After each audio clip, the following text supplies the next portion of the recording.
विस्तार से खबरें दिखाएंगे। सबसे पहले हम बात करेंगे प्रश्नकाल के साथ। राजस्थान विधानसभा की आज की कार्यवाही शुरू हुई और इस दौरान ईआरसीपी पर एमओयू के मामले में सरकार से जवाब की मांग करते हुए कांग्रेस सदस्यों ने सदन में हंगामा और नारेबाजी की। हंगामे के बीच स्पीकर को 1:04 पर आधे घंटे के लिए सदन की कार्यवाही स्थगित करनी पड़ी और उसके बाद विधानसभा की कार्यवाही फिर शुरू हुई, जिसके बाद स्पीकर वासुदेव देवनानी ने आज शाम 5 बजे बैठक करने की व्यवस्था दी, जिसके बाद माना जा रहा है कि सदन में आज ईआरसीपी को लेकर चर्चा हो सकती है। मानसिक प्रताड़ना से भी गुजरना पड़ता है।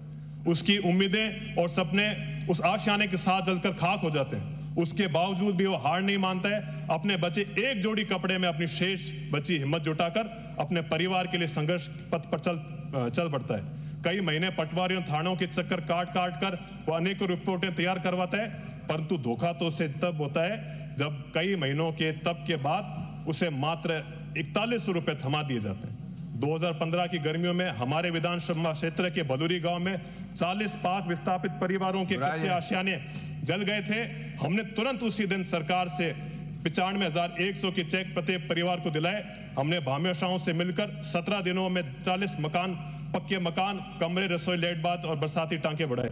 सभापति महोदय, माननीय सदस्य साहब 10 मिनट का टाइम दिया था। 10 समाप्त हुआ। 10 मिनट का टाइम दिया था साहब। 10 मिनट साहब 10 मिनट का टाइम दिया था।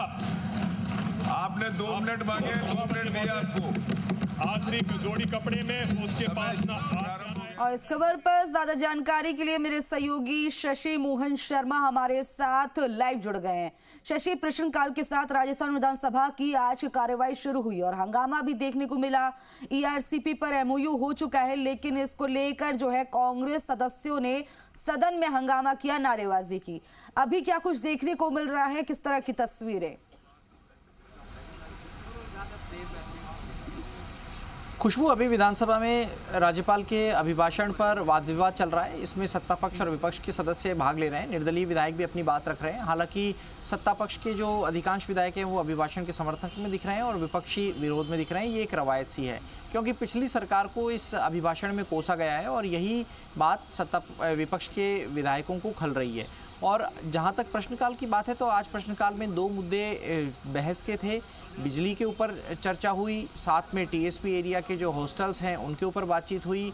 सुमित गोदारा जो खाद्य और नागरिक आपूर्ति मंत्री हैं, पहली बार उन्होंने जवाब दिया, बहुत प्रभावी तरीके से जवाब दिया। उनसे जुड़ा हुआ विषय एनएफएसए के जो गेहूं का था, इस पर नेता प्रतिपक्ष टीकाराम जूली ने बीच में दखल देते हुए पूरक प्रश्न भी पूछा था कि क्या सरकार इसकी मंशा रखती है मात्रा बढ़ाने की, तो उन्होंने एनएफएसए एक्ट का हवाला दिया। इसके साथ में आप देखिए कि पानी के मुद्दे पर एक बार हंगामा हुआ, बिजली के मुद्दे पर एक बार हंगामा हुआ। दरअसल किसानों को कुछ जगह बिजली ट्रिपिंग का, कटौती का सामना करना पड़ रहा है।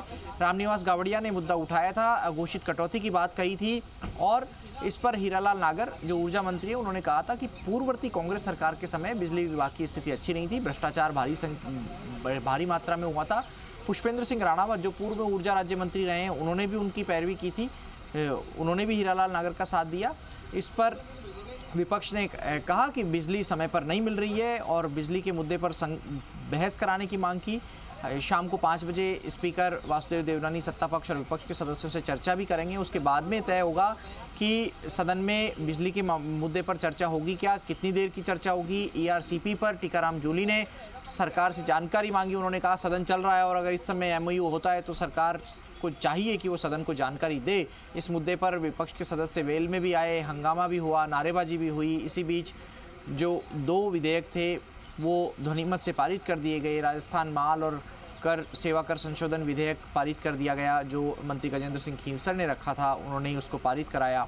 साथ में आप ये देखिए कि अभिभाषण पर बहस के दौरान राम किसके थे, ये बात भी आई। हरिमोहन शर्मा है हिंडोली से विधायक, उन्होंने कहा कि राम को लाने की बात या हाईजैक करने की कोशिश बीजेपी करती हुई दिखाई देती है, लेकिन जब राम जन्मभूमि का जो स्थान है वहाँ ताला कब खुलवाया गया, वहाँ जो प्रतिष्ठा का काम था वो कब शुरू हुआ, ये सारे विषय उन्होंने उठाए। उन्होंने राजीव गांधी की सरकार को श्रेय देते हुए कहा कि उससे पहले रामलला की वहाँ पूजा नहीं होती थी, ताला मंदिर का राजीव गांधी ने ही खुलवाया। इस तरह की बातें आई। लेकिन एक मुद्दा हिजाब का आया है, वो मुद्दा सदन के बाहर, सदन के भीतर, दोनों जगह चर्चा में है। गणतंत्र दिवस के दिन हवा महल के विधायक हैं स्वामी बाल मुकुंदाचार्य, वो एक स्कूल में गए तो रफ़ीक खान जो कांग्रेस के विधायक हैं आदर्श नगर से, उनका कहना है कि ये कहा गया बाल मुकुंदाचार्य की तरफ से कि छात्राओं को स्कूल में हिजाब नहीं पहनना चाहिए। इस पर सवाल उठा। हालांकि स्थगन प्रस्ताव के जरिए रफ़ीक खान ने मुद्दा उठाया और वो कह रहे थे कि चिकित्सा पर बोलना चाहते हैं, चिरंजीवी पर बोलना चाहते हैं। फिर बात रख दी हिजाब के विषय पर। हालांकि आसन से इस चीज़ को अलाउ नहीं किया गया। उन्होंने कहा कि जिस मुद्दे पर आप बात रखना चाहते हैं, जो चीज़ कहना चाहते हैं, आपने अपने स्थगन प्रस्ताव में रखिए, आप उसी के इर्द गिर्द अपनी बात रखिए, उसी विषय के ऊपर रखिए। तो सदन में जो हंगामे के मौके थे वो 3 बार ऐसे हंगामे की स्थिति दिखाई दी।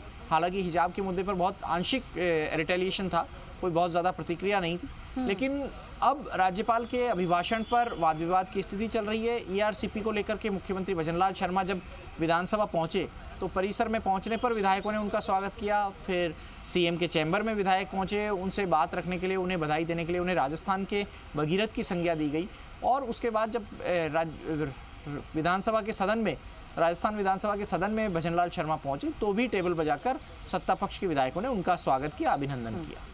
जी शशि, जाहिर तौर पर देखा जा रहा है, देखिए ERCP एक अहम मुद्दा, और क्योंकि MOU कल शाम 7:30 बजे तक हो चुका है, लेकिन अब कांग्रेस जो है अभी भी इस पर आक्रामक दिखाई दे रही है। और खास तौर पर क्योंकि देखिए नेता प्रतिपक्ष के रूप में अब टीकाराम जूली है, उन्होंने इस मुद्दे को पूरी तरह से उठाया और कहा कि वसुंधरा राजे ने ये प्रोजेक्ट बनाया और पूर्व CM अशोक गहलोत ने इसे आगे बढ़ाया, लेकिन अभी भी उन्होंने जो है मर दिया कि केंद्र सरकार ने इसे 5 साल तक अटकाए रखा।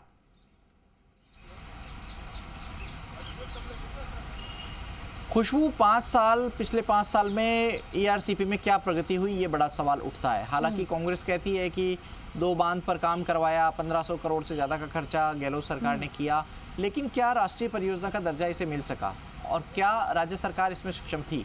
दरअसल नेशनल प्रोजेक्ट का दर्जा तो इसे केंद्र सरकार की तरफ से दिया जाना था, लेकिन जब हमारी केंद्रीय जल शक्ति मंत्री गजेंद्र सिंह शेखावत से बात हुई तत्कालीन सरकार के समय, विधानसभा चुनाव से पहले भी, तब वे कहते थे कि मौजूदा स्वरूप में, यानी जो ERCP का तत्कालीन स्वरूप था उस रूप में उसे स्वीकार नहीं किया जा सकता राष्ट्रीय प्रोजेक्ट के रूप में, क्योंकि पानी अंतर्राज्यीय समझौते के तहत आता है, मध्य प्रदेश से भी कुछ पानी आ रहा है, तो उसे अगर इंटरलिंकिंग ऑफ रिवर प्रोजेक्ट में शामिल कर लिया जाता है तो वे तत्काल प्रभाव से इसे राष्ट्रीय परियोजना का दर्जा दिलाने की कोशिश कर सकते हैं। और जैसा अभी इसके नाम से समझ में आ रहा है, काली सिंध परवन पार्वती रिवर लिंक परियोजना, तो लग तो यही रहा है कि ये रिवर लिंक पर MOU आए और जैसे ज़्यादा तथ्य सरकार स्पष्ट करेगी तो सामने आएंगे।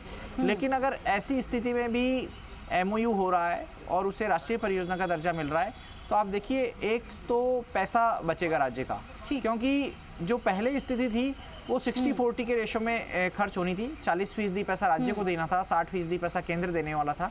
लेकिन अगर राष्ट्रीय परियोजना का दर्जा मिल जाता है तो उसमें 90-10 का रेशो हो जाता है, यानी 90% पैसा केंद्र सरकार से आता है। लेकिन पैसा कोई भी दे, प्रोजेक्ट चाहे राष्ट्रीय परियोजना हो चाहे नहीं हो, लेकिन प्रदेश के लोगों को जो उनके हक का पानी है वो पूरा मिले, तो ऐसा लगेगा कि इस मुद्दे पर राजनीति नहीं हुई है, चाहे वो कांग्रेस हो चाहे बीजेपी, दोनों को इसको स्वीकार करना पड़ेगा। तमाम जानकारी देने के लिए बहुत बहुत शुक्रिया। नजर बनाए रखिएगा, अपडेट आपसे लेते रहेंगे।